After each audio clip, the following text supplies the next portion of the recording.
for your service. Thank you, gentleman. Yields back. We've discussed the importance of resuming the Remain in Mexico policy. We had it under Trump. Biden canceled it in his first day in office. So obviously it can be done because it was done under the same laws that we have today. The Border Patrol leadership told us in Eagle Pass that that alone would reduce the flow by about 70%.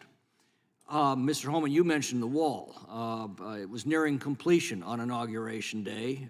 Border Patrol tells us that that's an absolutely necessary force multiplier for them.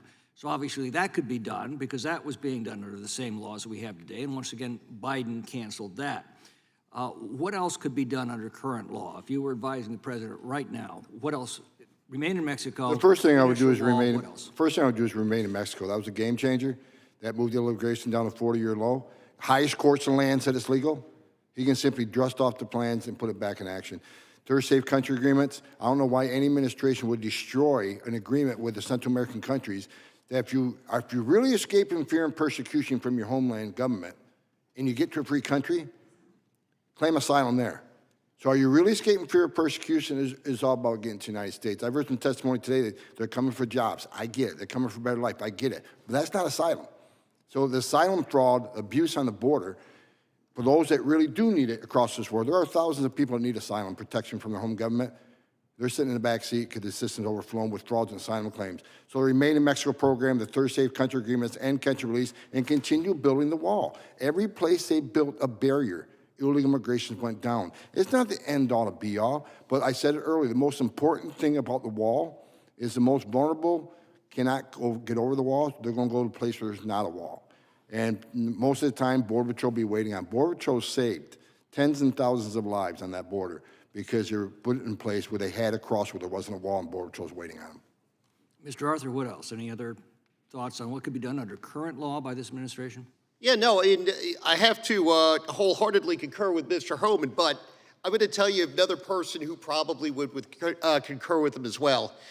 In 2007, when he was running for president, then Senator Joe Biden appeared in Winterset, Iowa, and he talked about the importance of a wall. He talked about the value of a wall to stopping people from entering the United States and slowing down the transmission of drugs into the country. Now, he didn't say, and of course there were caveats and things like that that went along with it.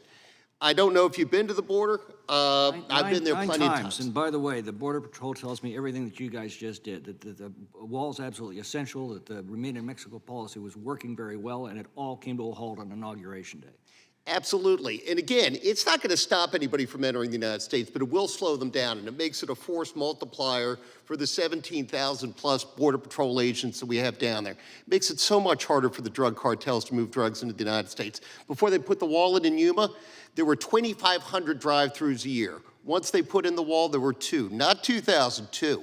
So, I mean, it is absolutely crucial. I would commend everyone here to go listen to then Senator Biden's remarks in Winterset, Iowa, 2007. Mr. Hamilton, what would you add?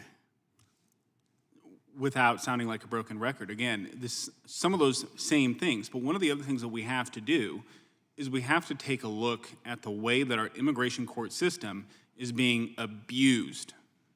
It's not necessarily the case that we need lots and lots of more judges. We need a system that is not going to be abused by frivolous claims and unscrupulous attorneys. And that is what happens every single day in the immigration court system. What percentage of asylum claims turn out to be phony and are rejected by the courts? So it depends on the demographic, and it depends on if we're talking about claims arising from the border or the interior, but we're talking about in the low teens as an average, is the number of percent that are approved. Now, if you think about that, that means that 85% are denied. What kind of a world does it make sense? And when they're denied, what normally happens? When the asylum claim is denied, are not most of them, after being ordered to leave, simply disappear? That's correct. They don't go anywhere. They stay here. There's over 1.3 something million active orders of removal today in the United States. People who had their due process, they had their day in court. They decided to stay here. Final question very quickly, Mr. Holman. The Democrats have said this has been going on for over a century. There's nothing to see here. Move along. That's just Fox News and Republicans fanning flames. Could you address that point? Well, all you gotta do is look at the numbers under President Trump. I mean, we had the most secure border. It wasn't 100% secured. We had a little more work to do. We had more wall to finish, but it was the most secure border based on data, DHS's own data, than we've ever seen. And we went from the most secure border to historic, never seen before illegal alien encounters. That's just a fact. 3.2 million encounters last year. That is, first year under President Biden, historic record. Second year, he broke his own historic record. Third year, he broke both those 2 years' historic records. We never see anything like this. Thank you very much for unanimous consent request. Thank you. I ask unanimous consent to enter into the record this article, where the migrant protection protocols stand 4 years after going into effect, which show clearly that with 1 million apprehensions over 2 years under the Trump administration, only 70,000 people were actually put into the MPP J. program. Paul, you know that's a request, it's not a speech, without objection. That concludes today's hearing. I want to, again, thank our witnesses very much for appearing before the committee today. This has been very helpful to us. And without objection, all members will have 5 legislative days to submit additional written questions for the witnesses or additional materials for the record. And without objection, this hearing is adjourned.